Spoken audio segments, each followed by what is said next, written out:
Everyone, Walter Crosby with Helix Sales Development, your host of Sales and Cigars. Got another episode today, a little different, and a lot the same. So, Dr. Lauran Star is our guest, and we're going to talk about sales. We're going to talk about culture. We're going to talk about diversity. We're going to talk about inclusion. We're going to talk about how that all ties together with culture. Her background is Broadway shows, and we talk about how Bernadette Peters changed the direction of her life, and it's a fun episode. And I think if you're a sales leader, if you're a senior executive, own a business, an entrepreneur, and you're concerned about culture, you're concerned about how to have a positive effect on your culture, this episode is for you. And there's some options here that will help you in that direction. So go grab a cigar, a cocktail, and strap in for another fun episode of Sales and Cigars. Cheers.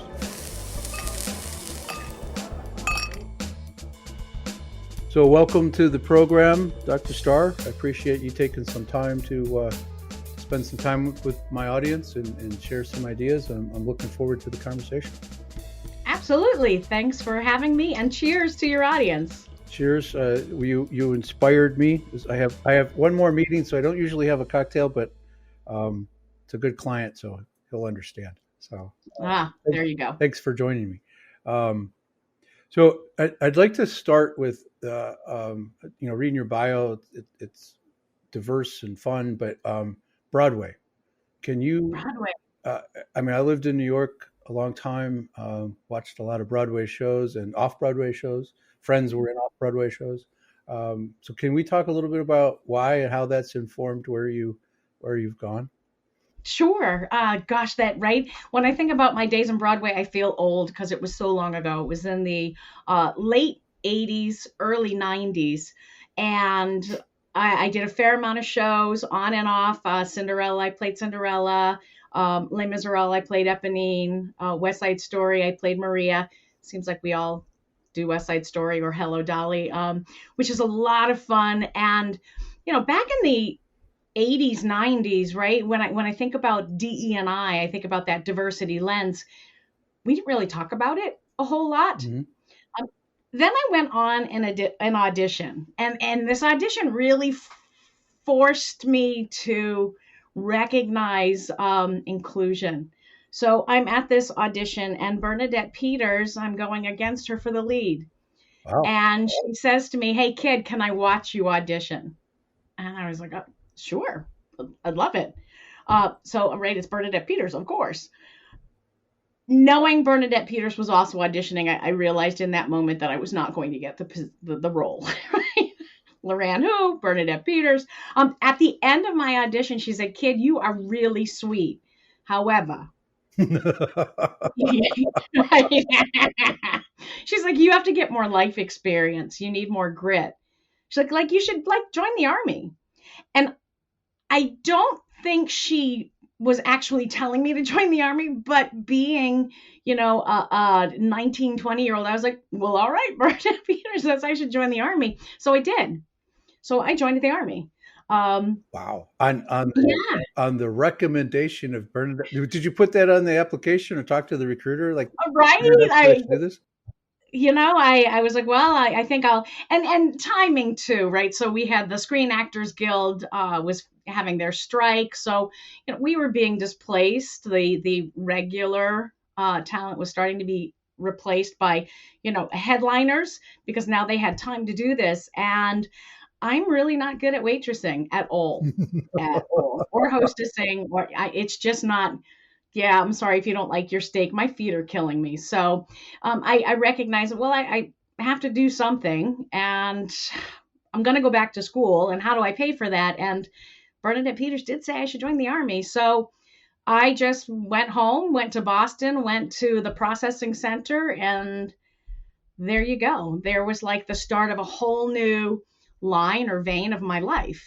Wow. And that's what got me here. So let me ask a question. Bernadette suggested, I get the idea that you're young and for certain roles, having that life experience, that grit, whatever, was going Mm-hmm. to help and inform your experience. But did the Army do that? Did it give you, because you were Gulf, is that Desert Storm, Gulf Wars? I was in the first Gulf War. Yes, 1990. Okay. So did that, Yes, I was. was that, did it do what she suggested, do you think? It certainly gave me more grit. It certainly gave me a whole lot more self-confidence. I, went in as a trauma medic. It gave me money for college to continue my own education. And the life lessons I learned, I'm very thankful for going into the military.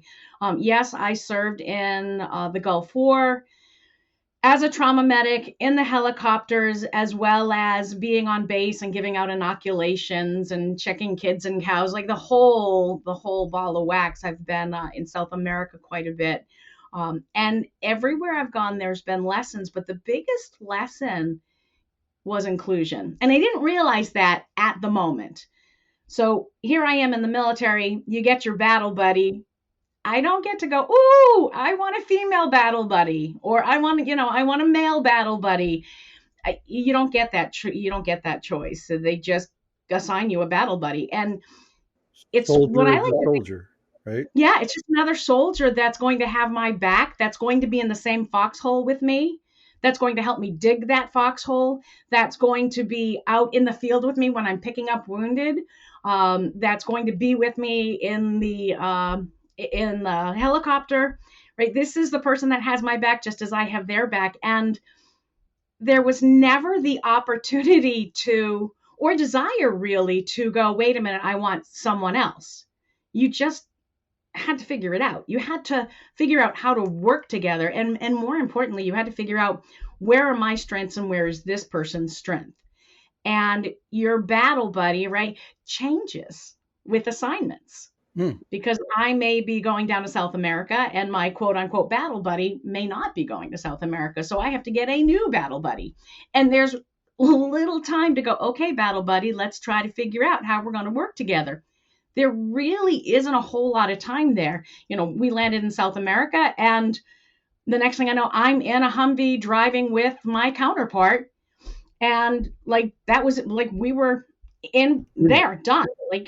I have to trust that they know what they're doing, and then we build that relationship. And I think of that as more like that forced inclusion that the military does a really nice job with, is that forced inclusion. And Um, there's an institutional aspect of it, right? Where you don't have an option. Everybody's got to learn to work together and play nice in the sandbox, sometimes literally. mhm, Um, but and it's not. I would imagine that there's people that think that this isn't, like, they don't want to be paired up with a man, they don't want to be paired up with a woman, they don't like the ethnicity. But at some point, it's irrelevant. You got to do a mhm. job, Yeah. and that's where the forced aspect comes in from. Yeah, I think there's that forced aspect. I think because we all go through very similar training, so we know where we all are training wise. Um, we understand the differences, right, in strengths, right? Such as, I mean, let's be honest. So if I have a, 275-pound male having a cardiac arrest, I need to make sure that somebody can help me lift that litter, right? 4 people in particular. Mhm. I don't have the upper body strength of a man. I don't. Right. That's not that I'm not doing enough push-ups, because gosh knows at that time I did a lot of push-ups. I'm just never going to be able to compete there Right. due to muscle mass. So, it's this understanding that, and then to see it in action. I was with the 110 Cavalry, and sure enough, we had a gentleman, 275 pounds, drops of a heart attack. I didn't even have to ask for the litter to be picked up. There were 4 guys there on the litter putting, right, like, it was just It just happened intuitive. because everybody It knew just their role. happened. Nobody stepped back and went, okay, you're a girl, let's see you pick this guy up. Right, when we're extracting people from tanks, I'm tinier than a man. So it wasn't right. I wouldn't think twice about jumping into the tank, which is a very small space, Sure. and pushing up from the bottom, which puts my life at the greatest risk, because if the tank explodes, I'm the last person out. Yep. But you don't think of that. It's like, okay, right, we're jumping into that tank. I know I've got a minute and a half. Let's go. Let's get it done. So we don't. It's partially training. It's partially being under fire, literally sometimes, and everybody knowing their role. And if you've reached a certain level of competency based on training and based on certifications, you know how to do the job regardless of who you are. Everybody understands that. So that makes perfect sense to me. So I guess, how does that, the people that come out of the military, are they better at the whole idea of diversity and inclusion in corporate America or corporate world nowadays? Are they better? Well, they're part of the diversity schematic, right? Because they're a protected class. We're veterans. We are a protected class.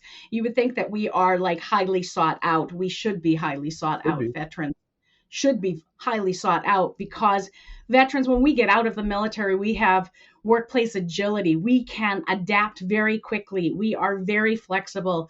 We have high leadership, right? Right from the minute you go to basic training, they start training you on that. We have an innate understanding of inclusion because every training class you go through in the military has inclusion built into it, which is really neat. So when we're learning how to excise someone from a tank, the drill sergeant says, make sure you've got the tiniest person in the bottom of the tank lifting up. Well, the tiniest person is going to be your female. Right? Unless you've got, 4 guys. And at that point there, the 4 guys have to look at who's the tiniest of the 4 guys. But it's so it's so embedded that you don't think about that. And that's what you get when you hire veterans. We're very focused on our job and production and extremely loyal. We tend to stay with organizations longer. Incredible, conflict management and problem solving because we're doing this daily. Yeah. So internally with your team and externally with locals and unfriendlies, I would imagine. And unfriendlies, there's not a matter of, and I think that's different than corporate America. At the end of the day, I'm going to a tent with the same people I just got in an argument with. Right. Versus in the workplace, you get to go home and maybe you'll connect with them a week later. No, this person's following me back. I'm going to see this, I'm going to see this problem when we go to dinner. I'm going to see this when I go to the showers. So, we really focus on getting those problems cleared up quickly. And innovation, right? We want to do the right thing at the right time without huge complications. Yeah. So, and we see that in the workplace, we really do the workflow. Your veterans will see how to improve the process, which drives productivity.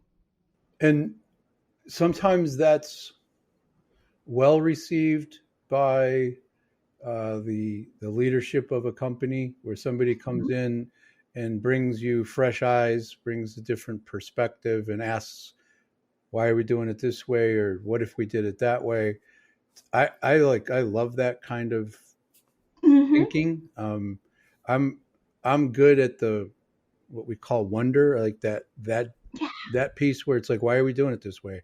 I don't understand. Or what if we did that?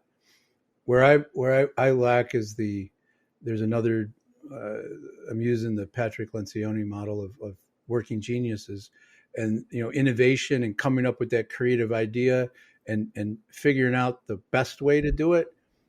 Not a strength, but when you have a team of professionals, right, whether they're veterans working in an operation or corporate America, those are the things that have to happen. You have to know your role, know your strength, and be able to share those ideas and resolve that conflict.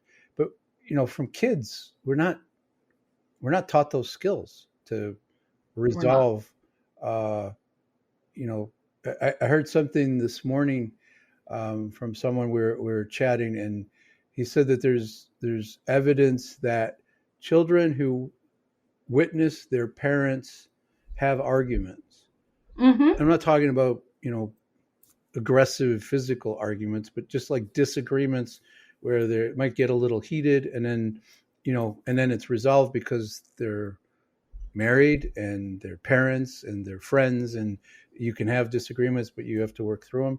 But when children see that and know that it's okay to have that sort of conflict, and then you come back together, I never thought of that before. And I assumed he knew what he was talking about. But in your experience, is that accurate? Is that really That is one, whomever you were speaking with this morning, they are spot on. There is plenty of evidence that shows that. And there's been evidence around family problem solving and problem solving skills being built up within the family that go back to before my kids were born. So my husband and I, we solve problems, right? We will have an argument, and the two of us will be like, hold on a second, kids, get down here. We need to work this through. We actually go out of our way, my kids, and it's not surprising that all three of my children are looking at engineer. Like my son's a mechatronic engineer. I have a chemical engineer in the making, and then I have a biotechnology engineer. Wow. Right. They're problem solvers. Absolutely. Because that's really what engineering is trying to figure out. That's it. It's problem solving. How to make something work.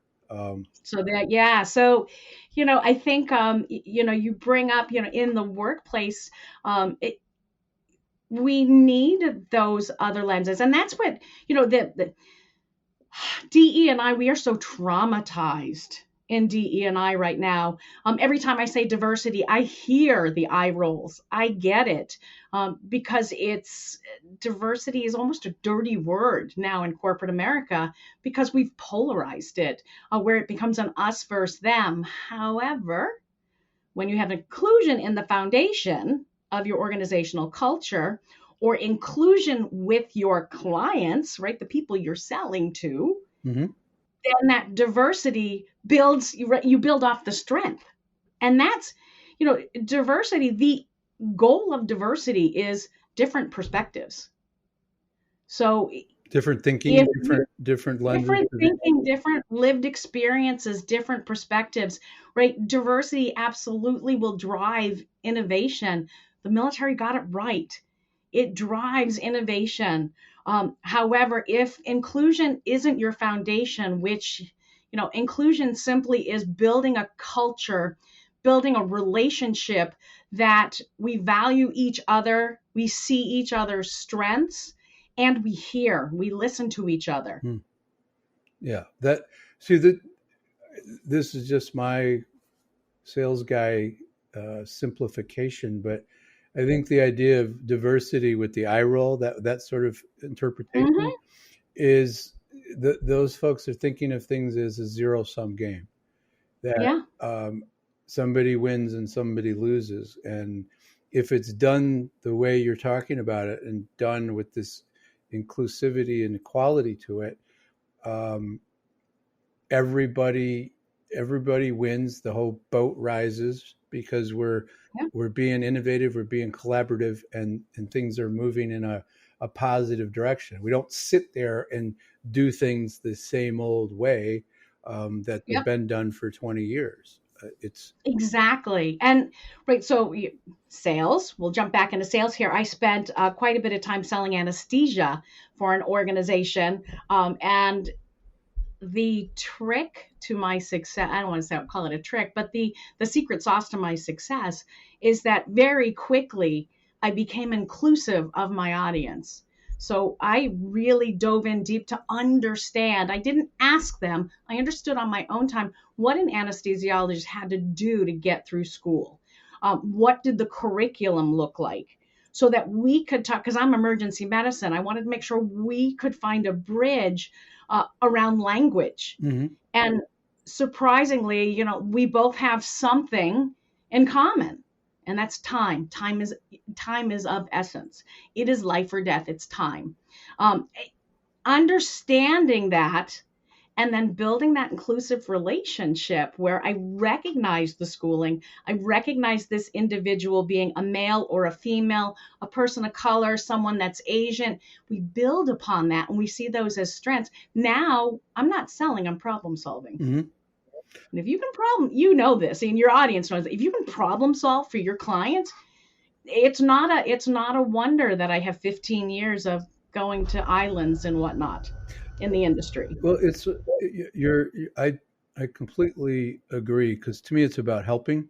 Sales is about Yeah. helping, and you can't help somebody unless you really understand what they're dealing with, what their Hmm. experience is, how they and as salespeople, we should have some idea of what that is before we start asking them questions. We should have some Hmm. understanding of what that persona's issues are, and we can dig in and try to find the nuances for this person.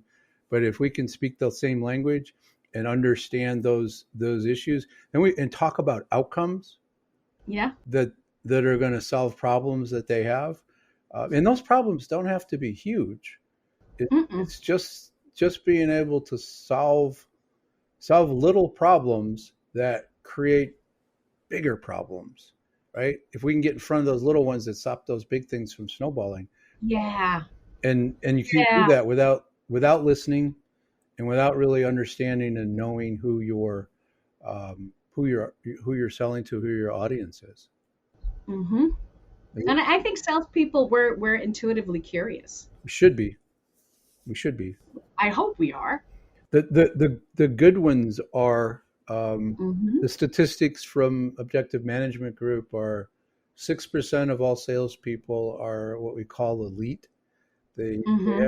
They just hit their numbers. They're consistently overachieve. They're elite.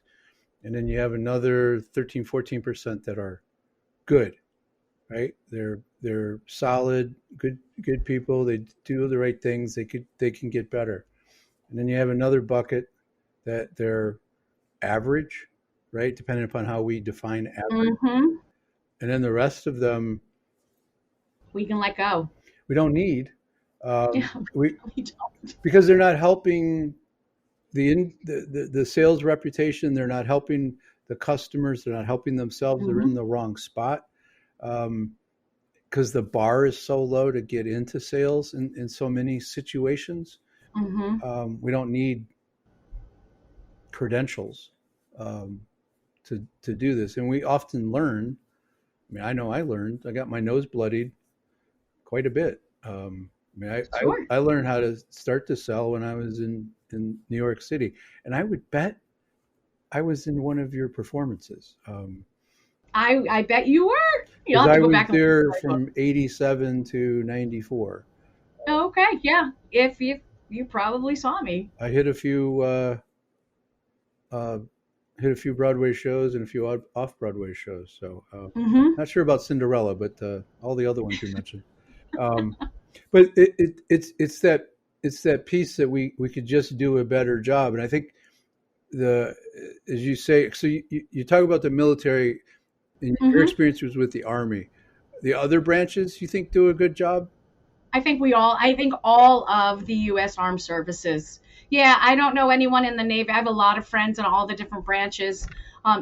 We'd all hang out at the same bars, depending on where we were. And you don't get to pick who you're working around. Right. And I think the other part of that, right, from what I saw, what I learned but didn't realize I was learning, um, is the military, for certain buckets, for certain job profiles, they go out of their way to hire the best of the best. In other words, the person that's building the nuclear weapon, you want to make sure they're smart to build that nuclear weapon first, and then diversity follows. Mm-hmm. Competency is important when Um, you're doing that stuff. Competencies they're critical. They're critical. And now here we are out in, when I got out of the military and went into sales and then up to where I am now, this whole notion of diversity, diversity, diversity, I've always bucked that. I'm like, no, you've got to build that inclusion first and foremost. And trust me, when you have an inclusive organization, you will find diverse talent. The top talent will find you, because those of us that are diverse, I'm a veteran, I have two disabilities, I'm a woman. Um, those of us that have diverse backgrounds, we want to work for an organization that's going to see them, that's going to hear them, You're talking or about we're not culture. going to stay. Right, that's culture, isn't that? It's all culture. Yeah. Inclusion is a culture framework. So I don't care if you're selling potatoes or if you're selling, nuclear weapons. If your organization doesn't have inclusion as its foundation of its organizational culture, you're never going to have diversity. Because what ends up happening is you'll get lucky and hire diverse talent, and they'll do what I did, which was go into the company, work for 2 years, take the tools you gave me, and then go elsewhere. Yeah. Yeah. And look for look for a company that Johnson. I ended up working for Johnson and Johnson. They are extremely inclusive. Right there, I found my voice. I, really could foster the learning and development of Lauran Star. Mm-hmm. Well, And and that's harder. It's harder to do for the small to mid-sized companies because there's so much polarization on the leadership team. mhm, People don't have that. So if that person doesn't think inclusion, that person doesn't think about culture as a way of attracting sure, talent to an organization. So I got one question, and I want to talk about the book because I think it all wraps it all together. Um, but this is just a dumb question, I guess. But we talk about never. diversity first. Why isn't it flipped? Why isn't it inclusion, Yeah, diversity, and equality? I'm not going to blame anything, but let's call it affirmative action. So, right, we have to look at the history of DE&I. We have been focused on diversity in the workplace for 60 years. It hasn't worked. Right. Um, Affirmative action through quotas at organizations back in the 60s and 70s. So organizations are like, okay, as long as I meet the quota attainment, I have X percentage of the population of my employees represent my client base. I like to call that equity in the firm, right? Your employee equity. Um, but again, that quota attainment, great. But if you're not hiring, if you don't have that culture that supports that diverse hiring, then they leave. Yeah. And that's what we've seen is just this amazing rotation of employees. It's like a revolving door. When you focus on, and it's not Dr. Lauran Star saying it. I mean, it is because I'm saying it, but this is what the evidence has shown us. The evidence has shown us that when you focus on diversity first, you get a revolving door in your workplace. So you should write a book called Evidence-Based Inclusion. Oh, wait, I did. But then Yeah, we've been talking about your book, right? I mean, that's really yeah, what. that's it. So Bernadette Peters was right. Yep. I mean, it probably wasn't. It'd be interesting for you to go back and share your journey. And you did this, Bernadette. You helped me. I've sent her emails to that effect. Yeah. Yes. I'm like, look where I am now. But the military gave me that courage and to speak truth to power or speak power to truth, right? It gave me that and being a trauma medic, it instilled this, and that's why I'm good at what I do. As a trauma medic, nobody outranks me. I don't care if you're full bird colonel. You're giving I don't orders, care. and people are going to listen. If you're doing something that I think is going to hurt our service members, I'm going to put a stop to it. Yeah. And you've got right, and there have been multiple times, and I'm sure I've got some fellow vets out there that are listening right now going, damn straight. If you say, on a range, this is what we're doing, and I think it's a dangerous situation, I can stop the entire range. I don't care what your rank is, I win. So right, that's that courage and confidence. And in DE&I, we need practitioners that understand the full ramifications of inclusion, diversity, and equity, and have the courage to stand up and say, hey, this isn't working. We need to readapt rather than just following the flow. So, a lot of the listeners of this program are CEOs and sales leaders that are in organizations that are 10 to maybe 75, 100 million in revenue, Mhm. and they have less than 500 employees. Sure. So it's not quite the aircraft carrier that's trying to be moved of a Fortune 500 company to change a culture, right? They can actually Mhm. move the needle relatively quickly in context.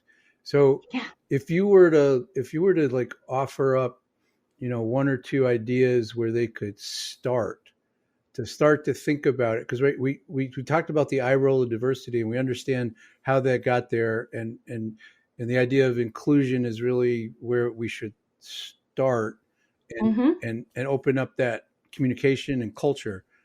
um, what would be one or two things that they could do that would be meaningful and directional to get there? So the first thing we need to do is level set.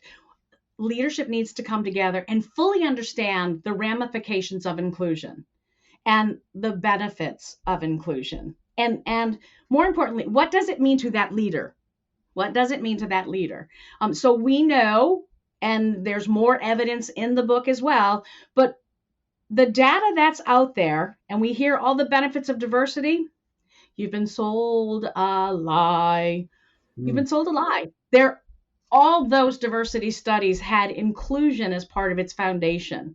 Those are all the benefits of inclusion. So, increased productivity, innovation, conflict resolution.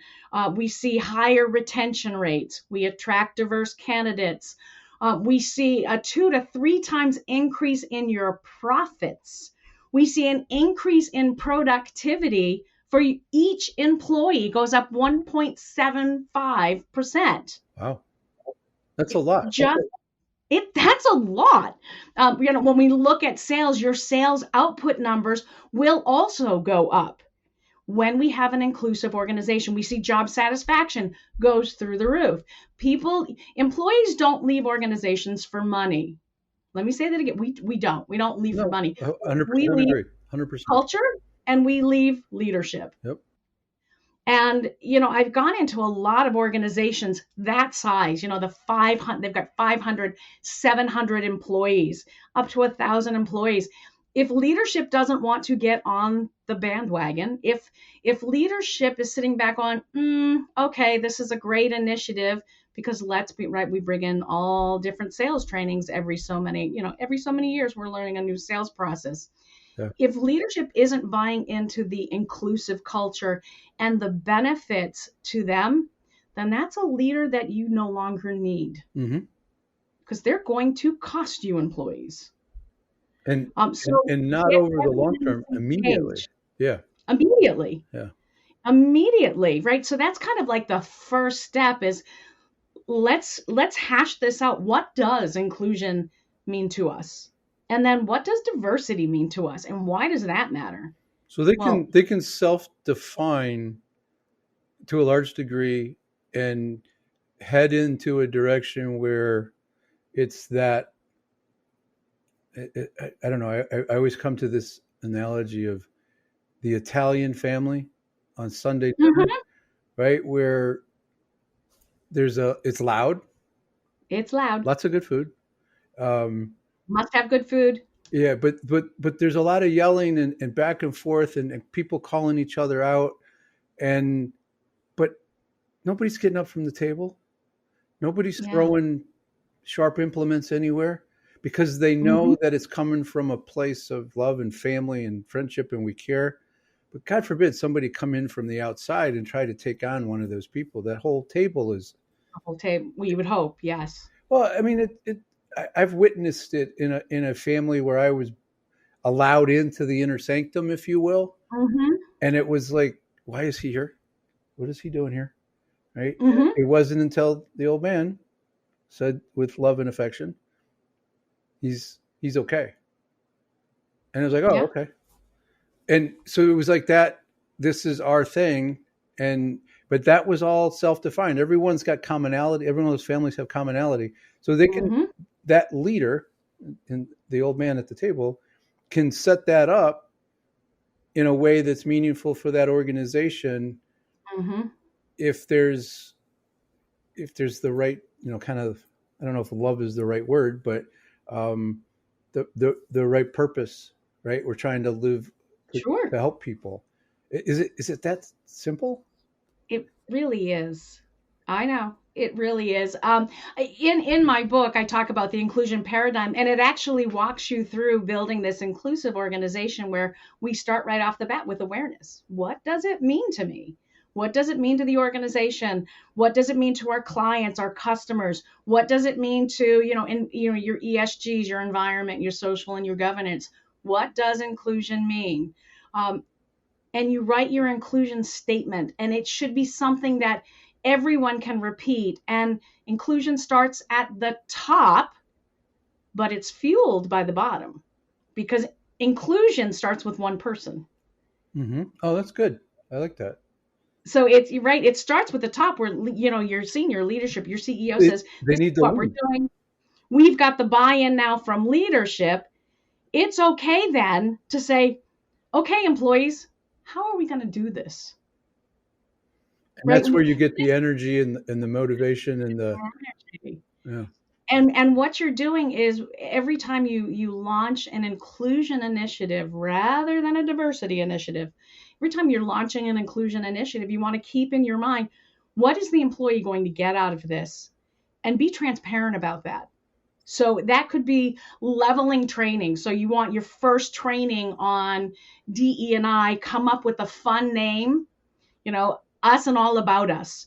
And everybody goes through it, but what you're doing is level setting. So everyone's on the same page when it comes to inclusion, the importance of inclusion, how the company sees inclusion, how it's going to benefit our leadership and benefit the employee.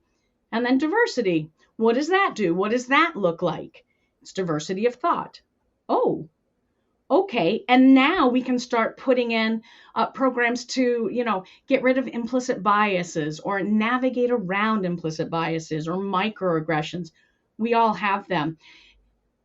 It is so interesting, right, in sales, and your sales reps get microaggressions all day long. Yeah, we do. And sometimes All not day long. micro. Sometimes they're Sometimes it's a macro. yeah. Oh yeah.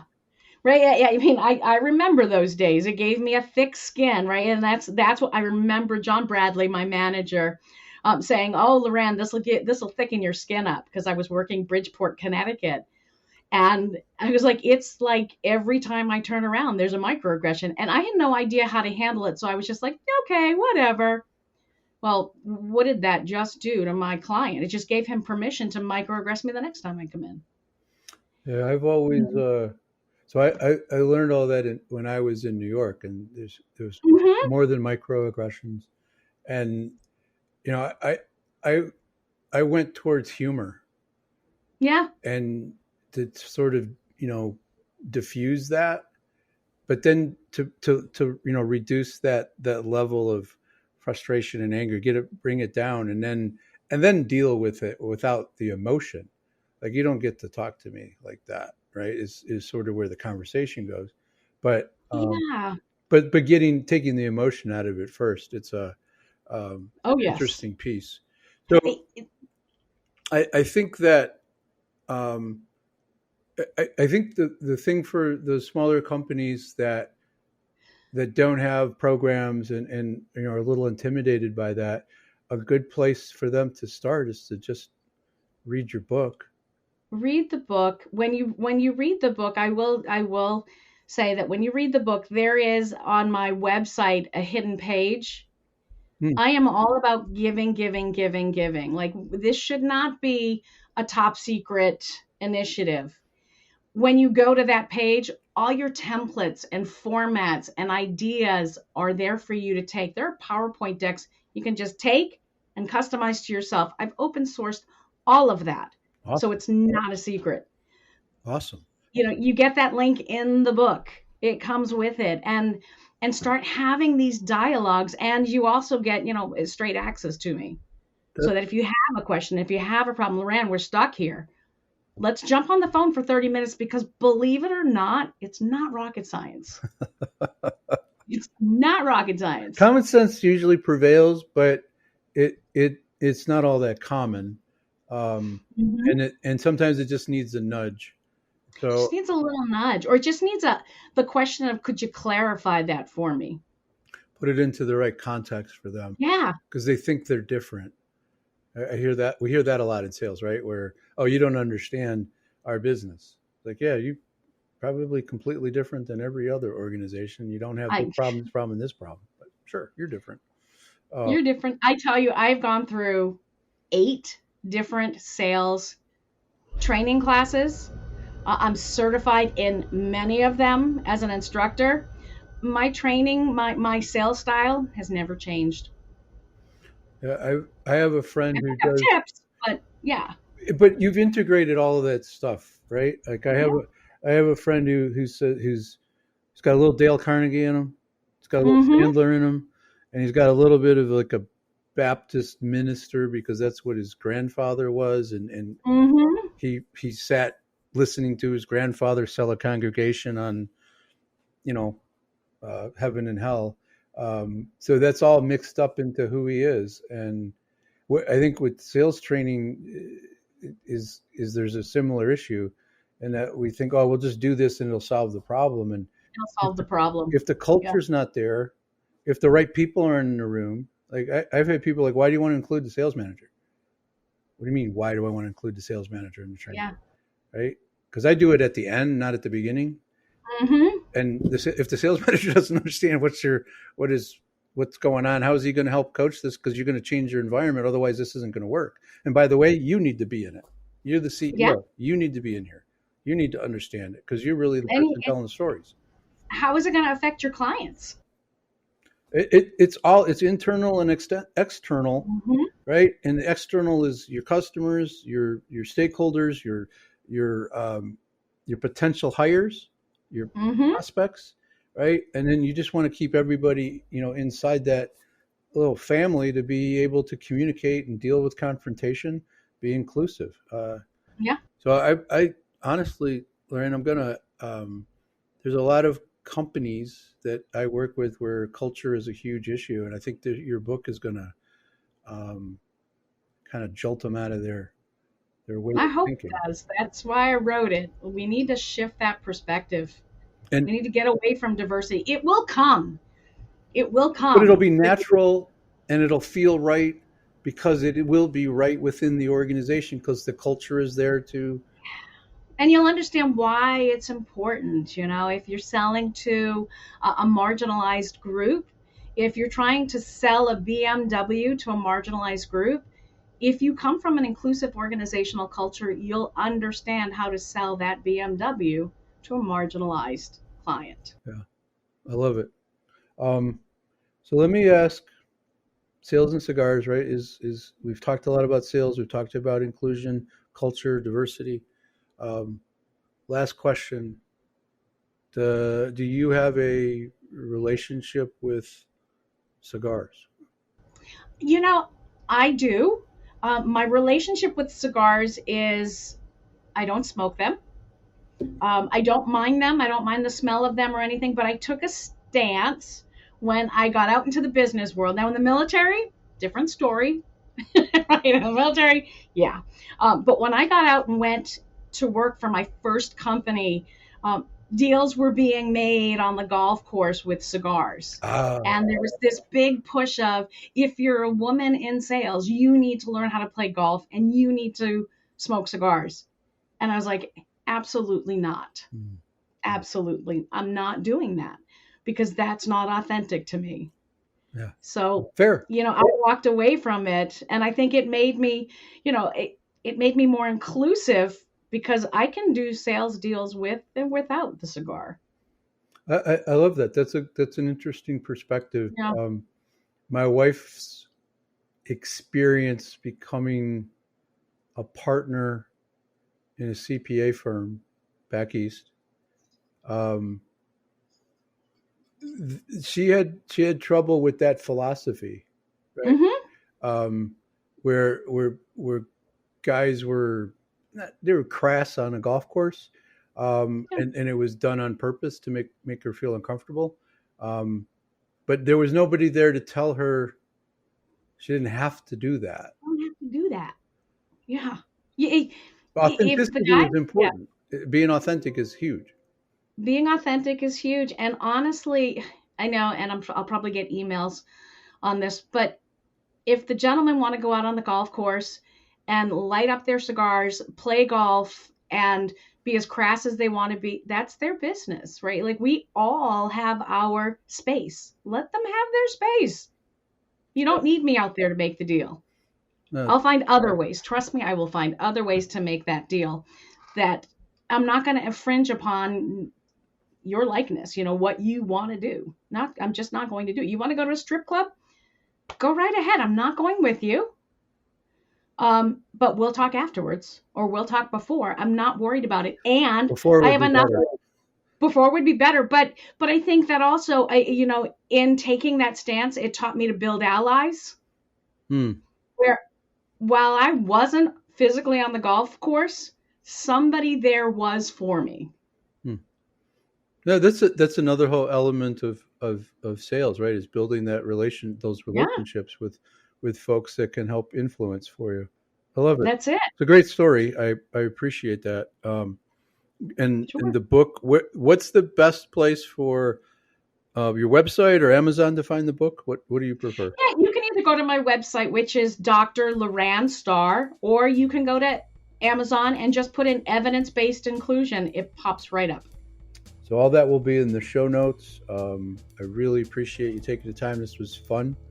This was fun. And I think it was really helpful because the book is going to help that group of people who struggle in that space. I spend a lot of time in that mid-market space, and they think it's too hard to get there.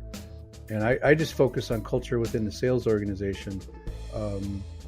And it's a little different, but because I'm just trying to weed out mediocrity, but so that's it's going to be really helpful. I think I'm going to figure out a way to direct people to your book, because that'd be awesome. Going to make a big difference. So thank you very much. I appreciate it.